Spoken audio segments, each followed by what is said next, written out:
Pakistan cricket board ICC మధ్య జరుగుతున్న T20 world cup 2026 వివాదం ఇప్పుడు సోషల్ మీడియాలో హాస్యాస్పదంగా మారింది.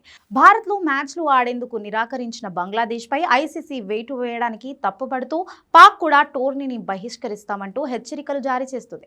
ఈ నేపథ్యంలో ఐస్లాండ్ క్రికెట్ పాకిస్తాన్ను ట్రోల్ చేస్తూ పెట్టిన పోస్ట్ ఇప్పుడు నెట్టింట వైరల్ అవుతుంది. టీ20 వరల్డ్ కప్ వివాదం ముదురుతుండగా పాకిస్తాన్ క్రికెట్ బోర్డు వేస్తున్న బహిష్కరణ వ్యాఖ్యలపై ఐస్లాండ్ క్రికెట్ తనదైన శైలిలో సెటైర్లు వేసింది.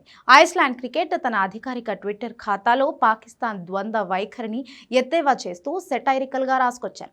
పాకిస్తాన్ త్వరగా తన నిర్ణయాన్ని చెప్పాలని, టోర్నీ నుంచి తప్పుకుంటే వారి స్థానంలో ఆడేందుకు తాము ఫ్లైట్ ఎక్కడానికి సిద్ధంగా ఉన్నామంటూ రాసింది. కాకపోతే కొలంబో చేరుకోవడానికి ఫ్లైట్ షెడ్యూల్స్ దొరకడమే పెద్ద తలనొప్పిగా మారిందంటూ ట్వీట్ చేశారు.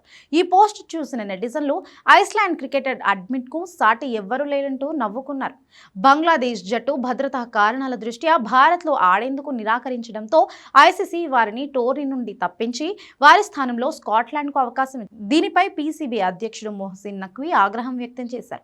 బంగ్లాదేశ్ కూడా ఐసీసీలో పూర్తి స్థాయి సభ్యత దేశమేనని, వారికి ఎందుకు మినహాయింపు ఇవ్వలేదని ప్రశ్నించారు. పాకిస్తాన్కు హైబ్రిడ్ మోడల్ కింద శ్రీలంకలో మ్యాచ్లు ఆడే అవకాశం ఇచ్చినట్లే బంగ్లాదేశ్కు కూడా ఇవ్వాలని ఆయన డిమాండ్ చేశారు. పీసీబీ చైర్మన్ మొహసిన్ నఖ్వీ కామెంట్స్తో పాక్ కూడా టోర్నీని బహిష్కరిస్తుందనే ప్రచారం జరిగింది.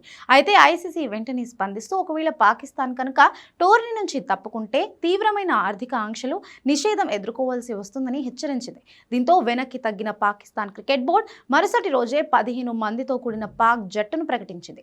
ప్రస్తుతానికి పాకిస్తాన్ జట్టు శ్రీలంకలో తమ మ్యాచ్ను ఆడేందుకు రెడీగా ఉంది. ఫిబ్రవరి 15న కొలంబోలో జరగబోయే భారత్ పాకిస్తాన్ మ్యాచ్ కోసం ప్రపంచం మొత్తం ఎదురు చూస్తుంది. ఒకవేళ పాక్ చివరి నిమిషంలో మనసు మార్చుకుంటే ఐసీసీ నిబంధనల ప్రకారం వారి స్థానంలో ఉగాండా జట్టు ఎంట్రీ ఇచ్చే అవకాశాలు కూడా ఉన్నాయి.